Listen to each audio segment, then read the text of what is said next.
Sekarang sudah pertengahan tahun 2026 ya, di mana artinya Apple itu sebentar lagi akan merilis iPhone terbaru tepatnya di bulan September ya. Dan pada periode ini biasanya orang-orang itu akan tunggu dulu nih, tahan dulu untuk beli iPhone baru ya karena sebentar lagi akan ada yang baru dan biasanya juga yang lebih baru itu akan lebih bagus. Atau untuk orang-orang yang biasanya itu ngirit ya, biasanya mereka akan tunggu dulu mungkin September atau mungkin Oktober atau mungkin November. Mereka akan tunggu dulu sampai bulan itu untuk beli iPhone bekas lepasan orang-orang yang baru aja upgrade dari iPhone tahun lalu ke tahun ini ya. Tapi menurut saya kalau khusus tahun ini sepertinya akan agak berbeda ya. Dimana menurut saya nih, ini bukan rekomendasi jual atau beli HP ya. Menurut saya sekarang adalah momentum yang tepat kalau Anda itu pengen beli HP flagship ya, terutama HP flagship yang bekas. Saya Julian dari Tekno dan pada video kali ini saya akan bahas kenapa sekarang-sekarang ini, lebih tepatnya bulan Juli dan Agustus ini, adalah momen yang tepat untuk beli HP flagship. Oke, sekarang di hadapan Anda ini sudah ada sebuah grafik yang saya buatkan ya, di mana ini membandingkan antara beberapa HP-HP yang sudah rilis pada tahun ini, tahun lalu, dan 2 tahun lalu, sampai 2023 tepatnya, jadi sampai 3 tahun lalu, berupa flagship-flagship dari Samsung dan Apple. Jadi kalau Samsung saya hanya memperlihatkan satu ya, di mana di sini cuma ada seri Ultra dari Galaxy S series ya. Kenapa saya nggak nampilin yang Plus dan yang biasa? Menurut saya ini karena dua HP tersebut ini belakangan ini, menurut saya bukanlah flagship yang sebenarnya. Jadi mereka itu banyak banget yang dipotong, terutama dari segi kamera. Jadi kalau mau flagship ya bahasanya, kalau nggak S26 Ultra, mungkin Galaxy Z Fold. Nah, di luar itu di sini ada iPhone 17 Pro, ada iPhone 17, ada iPhone 16 Pro, 16, dan iPhone 15 Pro, serta iPhone 15. Yang ditampilkan pada grafik ini adalah harga tengah ya, bisa dibilang median lah, bukan rata-rata juga. Jadi di sini saya cari datanya itu dari Tokopedia, saya cari nih, kira-kira kalau harga bekasnya itu, kalau untuk yang S26 Ultra, iPhone 17 Pro, dan seterusnya itu, kira-kira rentang berapaan. Jadi saya lihat di sini, oh ada yang S26 Ultra misalnya 18-21 jutaan ya. Jadi saya ambil nilainya itu tengah-tengahnya, jadi 19,5 juta. Dan seterusnya. Dan di sini juga ada harga launching iPhone 17 Pro serta harga launching Galaxy S26 Ultra di Indonesia. Nah, di sini kita bisa lihat kalau untuk flagship terbaru ya, setelah sekitarannya 6 bulan atau lebih dari 3 bulan setelah rilis itu, harganya biasanya sudah langsung drop ya, sekitar ya 20 ya, 15 sampai 20%-an lah. Jadi kita lihat di sini Galaxy S26 Ultra yang 24 jutaan itu jadi turun ke 19,5 juta kalau kita ambil bekas rata-ratanya.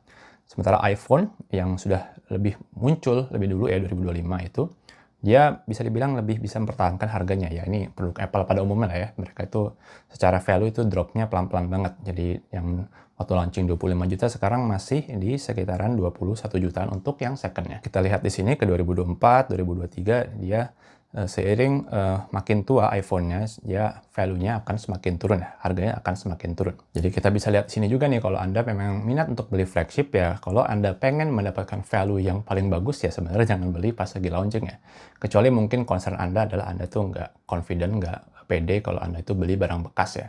Yang mungkin takutnya itu nggak asli, ada yang digantilah komponennya, atau mungkin sudah kebentur, ada yang pecah, dan sebagainya, Anda nggak bisa kompromi itu ya silakan beli yang baru. Nah, tapi nih, kalau nanti September ini iPhone 18 series keluar, ada rumor kalau harga iPhone itu akan naik ya. Ini sebenarnya rumor yang bisa dibilang cukup berdasar karena sekarang harga Apple itu, harga-harga produk Apple itu sudah naik, semuanya naik lah. Harga MacBook Neo naik 100 US dollar, harga Mac Mini juga naik. Pokoknya semua produk Apple itu makin mahal.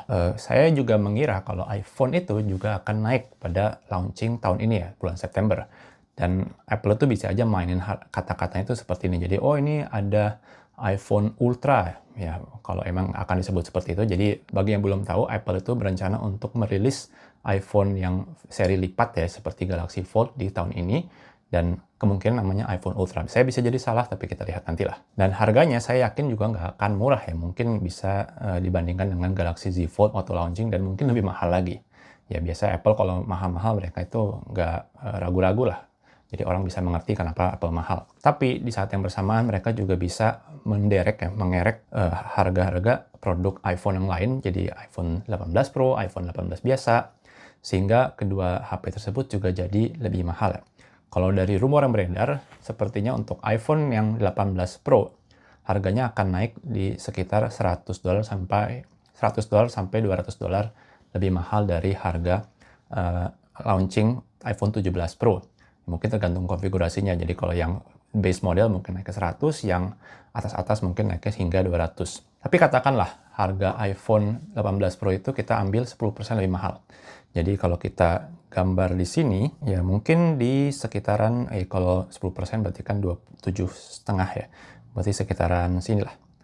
Mungkin di sini 18 Pro. Nah, 18 Pro di sini, artinya kalau nanti iPhone 18 Pro itu keluar, bisa jadi iPhone 17 Pro itu mungkin nggak akan turun harganya. Jadi kalau mungkin yang belum ngeh ya, biasanya Apple itu setiap kali mereka launching iPhone baru, biasanya iPhone lama itu akan ditampilkan di presentasi mereka, di slide mereka, dan harganya itu biasanya turun. Dan khusus yang seri Pro, biasanya mereka nggak akan dirilis lagi ya. Tapi katakanlah 17 Pro masih akan dijual ya. Mungkin kalau nggak resmi dari Apple, dari pedagang-pedagang lain.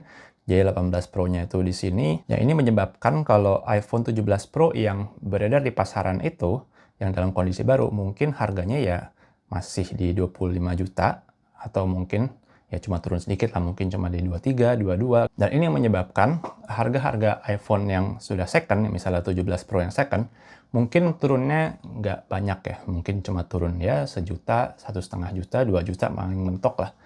Dan mengingat pemakaiannya itu sudah lama ya, kalau second ya misalnya mungkin setahun lebih, penurunan harganya itu mungkin belum tentu sebanding dengan penurunan kondisi HP tersebut. Ya ini risiko beli barang bekas pada umumnya, jadi pasti kondisinya nggak akan sempurna ya. Jadi mungkin sudah ada bekas pemakaian, sudah ada kebentur, mungkin battery health juga sudah drop ya kalau memang ada concern ke battery health. Tapi di sini juga ada faktor lain menurut saya nggak kalah penting, yaitu adalah soal availability. Jadi belum tentu nih kalau Anda tuh mungkin, oh saya nunggu deh 17 Pro-nya itu turun. Taunya begitu 18 Pro keluar dan iPhone 17 Pro diincar, mungkin sudah banyak yang mengincar iPhone 17 terus sehingga Anda nggak kebagian, jadi nggak dapat 17 Pro lagi di Indonesia yang kondisinya second dan masih bagus. Begitu juga untuk Samsung ya. Samsung saya kira biasanya mereka tuh selalu mengekor Apple ya, jadi Apple pasang harga berapa ya Samsung juga segitu. Meskipun biasanya kalau Samsung itu hitung-hitungan jangka panjangnya agak beda, di mana mereka tuh biasanya turun harga cepat banget.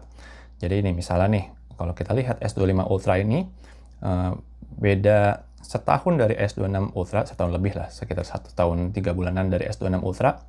Lihat harganya itu sudah jeblok banget ini. Yang S25 Ultra ini sudah turun hingga di bawah iPhone 16 Pro ya. Jadi memang secepat itu turunnya. Jadi terserah sebenarnya Anda mau praktekkan atau enggak, tapi kalau saya pribadi saya mempraktekkannya. Jadi saya itu HP daily driver adalah ini, jadi Pixel 9 Pro, dan ini sebentar lagi akan saya lepas dan saya sudah ganti ke flagship Samsung S26 Ultra yang satu ini, dimana ya menurut saya ini secara spek tinggi banget, dan di Korea saya dapat ya, cukup murah ya. Jadi saya dapat yang 512 GB cuma berapa ya, sekitar 14 juta rupiah. Jadi ya sudahlah, beli aja. Satu pertimbangan lainnya kalau Anda beli HP second adalah soal garansi ya, dimana kalau Anda belinya itu setahun setelah iPhone 17 Pro itu rilis ya, ada kemungkinan ya sudah tidak aktif lagi garansinya. Alternatif lainnya kalau Anda pengen value yang bagus tapi Anda nggak pede untuk beli HP bekas, mungkin Anda bisa pertimbangkan beli HP dari China ya. Maksudnya bukan impor dari China, tapi brand China ya. Dimana menurut saya begini, jadi salah satu pendorong kenapa harga HP itu mahal adalah kelangkaan RAM ya. Ini yang menyebabkan Apple itu menaikkan harga dari berbagai produk mereka. Sehingga supaya perusahaan itu tetap bisa dapat untung ya, harganya harus naik ya. Harga-harga produk Apple harus naik. Begitu juga untuk Samsung ya. Nah tapi nih, kalau saya lihat berita belakangan ini, sepertinya banyak merek-merek seperti Apple atau mungkin Samsung, tapi saya nggak yakin untuk Samsung, minimal Apple lah. Dan beberapa produsen laptop ya seperti Dell, mungkin HP, Lenovo, dan lainnya sedang mempertimbangkan untuk membeli RAM itu dari China ya, dimana China itu sekarang sudah punya pabrik RAM sendiri, dan sepertinya secara stok itu ya masih oke lah, dan secara harga juga masih lumayan ketimbang produsen lain ya, seperti mungkin dari Samsung dan SK Hynix yang memproduksi RAM dalam jumlah besar. Dan mungkin sebelum ada yang nanya, ini kok Samsung bisa jadi mahal padahal kan mereka juga punya RAM sendiri ya? Ya bisa aja, ya Samsung kan secara umum ya dia adalah perusahaan ya, dimana perusahaan itu tentu saja tujuannya adalah untuk cari untung ya. Dan kalau mereka itu bisa dapat untung lebih banyak dengan menjual RAM ke perusahaan AI ketimbang dengan menempatkan RAM di HP mereka sendiri ya, why not deh? Kenapa nggak begitu aja? Meskipun dengan konsekuensi harga HP mereka sendiri naik. Karena China itu punya produksi RAM sendiri ya, menurut saya tidak tertutup kemungkinan kalau mungkin akan ada permainan dari China di mana mereka itu akan lebih mengalokasikan stok RAM yang tersedia dari produsen-produsen RAM di China itu untuk brand-brand dari China ya, misalnya seperti Oppo, Vivo, mungkin juga Huawei, dan bisa aja nih mereka itu dari China itu menjual RAM lebih mahal ke merek luar ya. Jadi kalau dugaan saya flagship dari China akhir tahun ini atau mungkin tahun depan, mungkin secara harga mereka akan lebih kompetitif ketimbang flagship dari Korea ya, Samsung, atau dari Amerika seperti Apple dan Google. Ya kita lihat lah, ini menurut saya cukup menarik. Oke, demikian aja video singkat dari saya. Mudah-mudahan bermanfaat. Silahkan like video ini jika dirasa bermanfaat, subscribe jika tidak ketinggalan konten berteknologi lainnya. Saya Julian, terima kasih telah menonton.